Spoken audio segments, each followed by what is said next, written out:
අපිට මේ සැරේ කුඹුරු වලට වුණු හානිය. ඔව් සර් අපි හඳුනාගෙන තියෙනවා. අපේ 2025-26 මහකන්නේ ඉලක්කය උනේ හෙක්ටයාර 21968ක්. එතකොට ඔය සිදුවීම් අපදා වෙන අවස්ථාව වෙනකොට අපේ හෙක්ටයාර 13440ක වගේ ප්‍රමාණයක වගා විස්ථාපිත කරලා තිබුණා. මේකෙන් සර් හෙක්ටයාර 3403ක ප්‍රමාණයක් තමයි අපි මේ බලපෑමට ලක් වෙලා තියෙන්නේ. නමුත් ඒ ප්‍රමාණයනොත් ගොවින් පොරොන්දු වෙලා තියෙන අපිට ඊට භාගයකට වගා ප්‍රමාණයක් නැවත වගා කරන්න. මේ 3403න් නැවත වගා කළ හැකි වාරි මාර්ග පහසුකම් නිසා වගා කළ නොහැකි වැලි සහ රොම්මඩ පිරීම නිසා වගා කළ නොහැකි කියලා දත්තයක් තියෙනවද? සර් හෙක්ටයාර 500ක් තමයි අපිට ගැටලුවක් තියෙන්නේ. මේ වගා කරන්න බැරි 500 ගණනේ වාරි මාර්ග පහසුකම් නැති නිසා කොච්චර තියෙනවද? සර් එහෙම ගැටලුවක් ගත්තේ නැහැ. අපි ගොවින්ගෙන් තමයි අපි තොරතුරු ගත්තේ. දෙසැම්බර් 30 වෙනකොට වගා කරලා අවසන් වෙන්න නම් අපි මේගොල්ලන්ට මුදල් ටික ඉක්මනින්ම ලබා දෙන්න ඕන. බිත්තර වී ප්‍රශ්නෙට අපිට බිත්තර වී වල ප්‍රශ්නයක් එන්නේ නැද්ද? කෘෂිකර්ම දෙපාර්තමේන්තෙන්. ඒතකොට වී වගා සර් අපේ විශේෂයෙන්ම පූර්ණ හාරණි හෙක්ටයාර 620ක් තමයි පූර්ණ හාරණි සිද්ධ වෙලා තියෙන්නේ. ඔබතුමාලා කියන්නේ මේ කුඹුරු ගැනම නේද? ඔව් සර්. ඉතින් මේ 3400ක් කියනවා.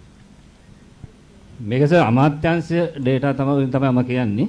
එතකොට අපිට පූර්ණ හානි 620ක් හෙක්ටයාර සිද්ධ වෙලා තියෙනවා. ඒකට බිත්තර පූර්ණ හානි 620ක් කියන්නේ අක්කර 620ද සිදුවීම 620ද? නෑ පූර්ණ හානි හෙක්ටයාර 620ක් වී වගාව. මෙතුමා අපි ගොවි ජන සේවා මධ්‍යස්ථානයේ ඒ කියන්නේ ඔහොම ඉන්න. ඔව් සර්. මම කියන්නේ සර් මහවාරි මාර්ගයි ගොවි ජන සේවා එකයි දෙක වෙනමද කියන්නේ? නෑ සර් මේ කියන්නේ දිස්ත්‍රික්කෙම මහවාරි මහවැලි අන්තර්පළාත් පළාත් සභා සියල්ලම මේ කියන්නේ අපි සුළු වාරි වලට එන්නේ. ඒකට රයිට් අපි බලමු. හොඳයි කමක් නෑ අපිට ඕනකම තියෙන මෙච්චර. තොරතුරු සර් ඇත්තටම මේ තොරතුරු හරි ගැටලුවක් තමයි හැමදාම ආයතන දෙකක් ගත්තාම ආයතන දෙකෙන් හැමදාම යන්නේ වෙනස් තොරතුරු තමයි යන්නේ. ඉතින් අපි අපේ කුසිකම් ඒ නිසාම තමයි ඕගොල්ලන්ගේ තොරතුරු නිසාම තමයි මම ඔයගොල්ලන්ට කියන්න එක උදාහරණයක්. ගිය සැරේ නොවැම්බර් දෙසැම්බර් හාල් ලිගය ඇති වෙනකොට ඕගොල්ලන්ගේ දත්ත මත අපිට ඉදිරිපත් කරා හාල් අතිරික්තයක් තියෙනවා කියලා. ඒක තමයි අපිට සැප්තැම්බර් ඔක්තෝබර් වගේ වෙනකොට අපිට ආපු දත්තේ හාල් අතිරික්තයක් තියෙනවා කියලා. නමුත් දෙසැම්බර් විතර වෙනකොට මාකට් එකකින් එනවා හාල් හිගියක් තියෙනවා කියලා. ඒකට මේ දත්ත හරි වැදගත්. ඒ කියන්නේ අපේ පහළ මට්ටමේ නිලධාරීන්ට වැදගත්ම දේ හොඳ දත්ත අවශ්‍යයි අපිට ආර්ථික තීන්දුව ගන්න මොකද්ද කරන්න කියලා සැලසුම් කරන්න.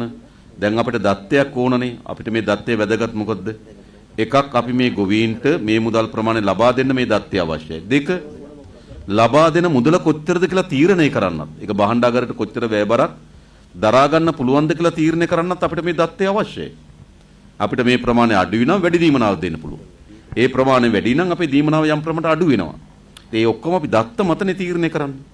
ඒ නිසා හැම වෙලාවම අපිට දිගටම තිබුණු අත්දැකීම තමයි මේ දත්තවල පටලැවිල්ලක් තියෙනවා කුසිකර්ම දෙපාර්තමේන්තුවේ අමාත්‍යංශයෙන් අපිට එන දත්තවල ගැටලුවක් තියෙන හැම වෙලාවෙම.